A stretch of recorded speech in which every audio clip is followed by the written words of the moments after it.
Magandang umaga po sa ating lahat. Pakibati po natin yung katabi natin na Blessed Sunday to you.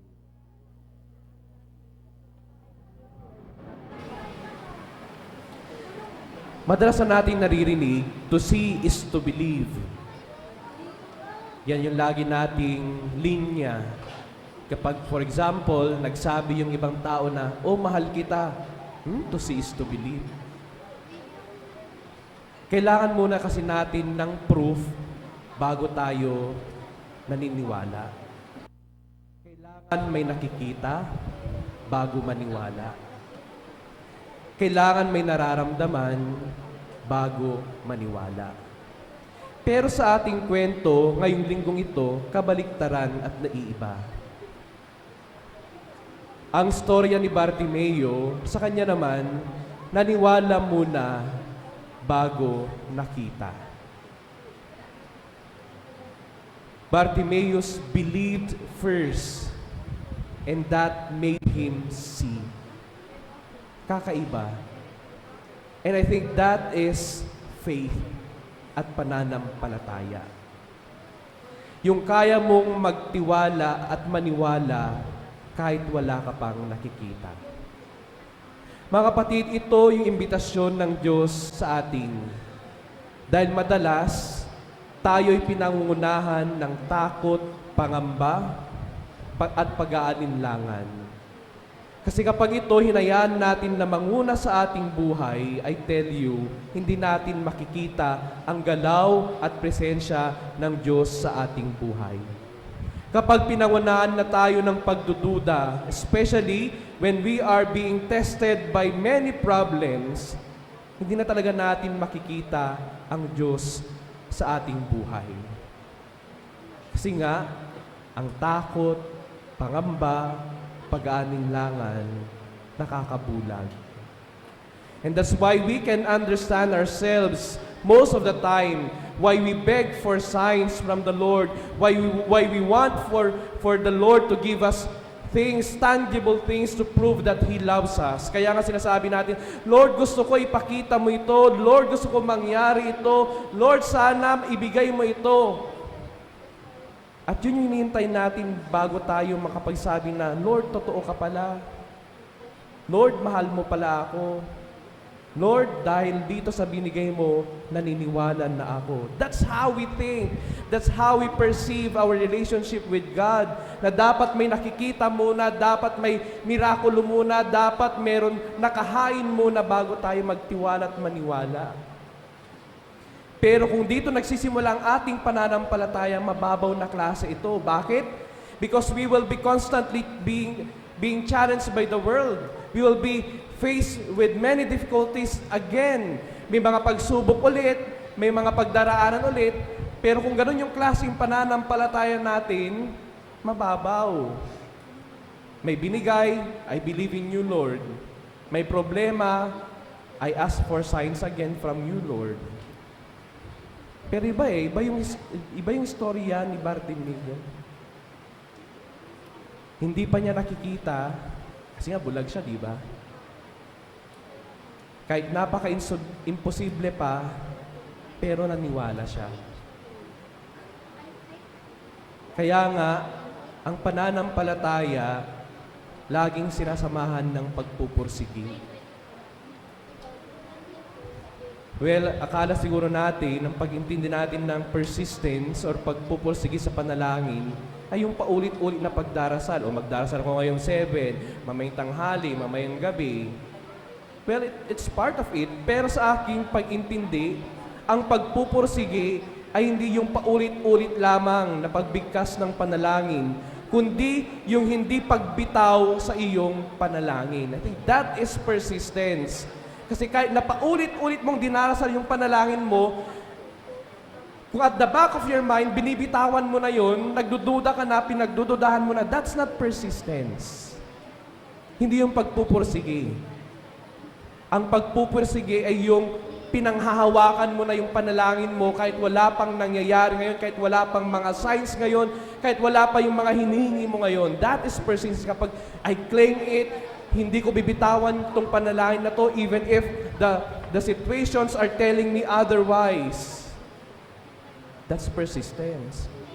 At yun yung nangyari kay Bartimeo sa ating ebanghelyo. Di ba nung sumigaw siya, Jesus, anak ni David, kahabagan mo po ako. Anong sinabi ng mga ibang tao? Pinatatahimik siya. Because perhaps they were already used to na, hindi, wala na eh. Wala ka ng pag-asa, Bartimeo. You're already blind. You were born blind. And thus you will die blind. Pero hindi, no? It was such a leap of faith to believe that Jesus can perform miracle sa kanya. Sabi niya, hindi, panghawakan ko itong panalangin na ito and I will continue to shout the name of Jesus. Sabi niya, paulit-ulit din. Pero kasama ng paulit-ulit niyang pagbigkas, hindi niya binitawan na kayang gawin lahat ni Jesus kahit yung pinaka-imposible. Because when we lose that, kapag nawala yun, yung pag-iisip at pananampalatayang yun na si Jesus kayang gawin lahat ng bagay, we will easily fall into the temptation to doubt even more the presence of God sa buhay natin. Mga kapatid, siguro may mga sitwasyon din sa buhay natin na wala na talaga eh. Madilim na. Wala nang makikita. And worse, when the people around you would tell you, manahimik ka na lang, wala nang pag-asa. Worse, when people around you would discourage you even more na sabihin na, wala na talagang pag-asa.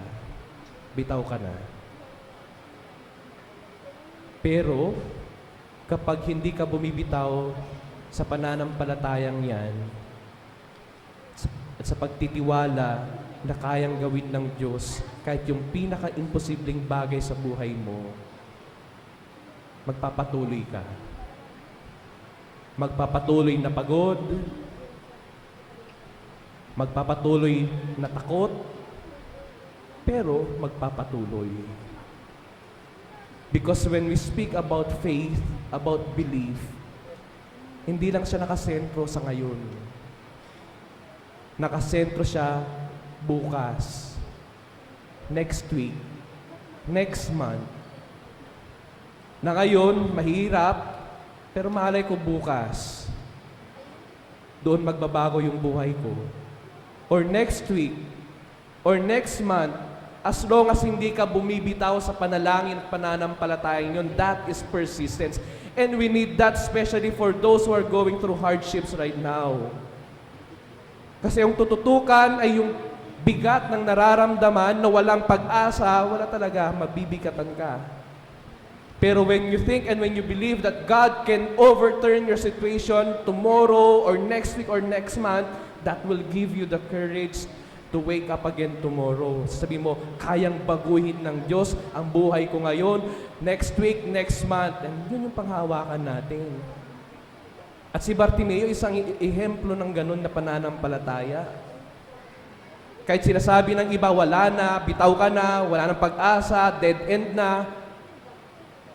Wala eh. He shouted even more the name of Jesus. Kasi alam natin, at alam ko, na sa kaloob-looban niya, lubos siyang nagtiwala na kayang gawin lahat ng Panginoon sa buhay niya. Kaya nga, nung tinanong siya, Bartimeo, anong gusto mo? Gusto ko pong makakita. And that's a time that he gained sight. A precious gift from the Lord. Pero nakakamangha sa kanya, bago pa siya makita, literally, nakita na niya ang Panginoon sa kanyang pananampalataya. More than the physical sight na tinanggap niya, mas matingkad yung mata ng kanyang pananampalataya. And that led him to receive the sight that he wanted for so very long already. Dahil sa kanyang pananampalataya, naibigay sa kanya ang dalangin na sa akala ng iba, hindi na mangyayari sa buhay niya. Mga kapatid, ito rin yung imbitasyon ng Diyos sa atin ngayon.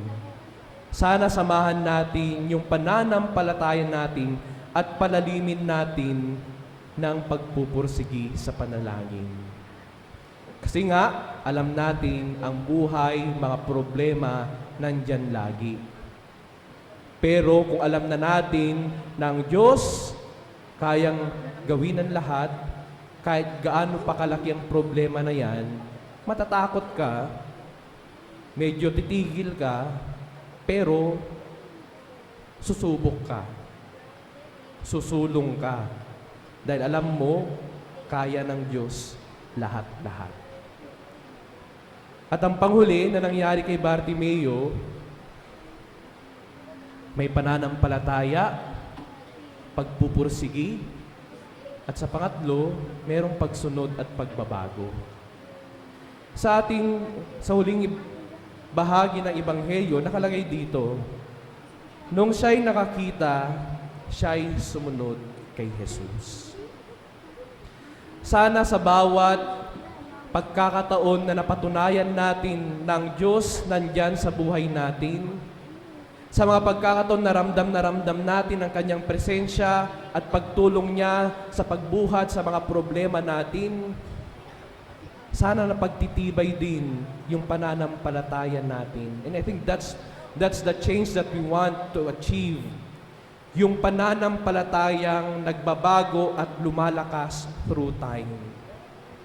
Kaya nga siguro, kapag you're used to already na ang Diyos lagi nandiyan sa buhay mo, kapag nandiyan ulit yung problema, sasabihin mo, ay, problema na naman. Pero instead na matatakot ka, sabihin mo, ay, nakaya ko nga dati, kakayanin namin ulit kasama ang Diyos. That's the kind of maturity sa pananampalataya na gusto nating magkaroon tayo. Hindi yung nanampalataya ako ngayon, nag-ask ako ng sign, binigay ng Diyos, yes, thank you Lord, may problema ulit, oh, I feel sad ulit, lalayo ulit sa Panginoon, I will ask for signs again, mananampalataya ulit. No. Sana makuha nating pananampalataya kahit walang nakikita pa, kahit madilim pa, kahit mabigat pa, patuloy na nananampalataya. Yun yung klase ng pananampalataya na gusto natin magkaroon. So that even if we do not see yet the blessings, we do not see yet the answers, we do not hear yet the voice of God, we will continue to believe. And that's true and deep kind of faith. Yung kahit madilim na, parang wala ng pag-asa, yung sinasabi ng ibang tao, dead end na, sa kaloob-looban mo, kapag may nagsasabi na, meron pa, kaya pang baguhin ng Diyos, nandito siya, yun yung pananampalataya na dapat meron tayo. Because if we have this kind of faith and trust in God, it also flows down sa ating mga relasyon sa buhay.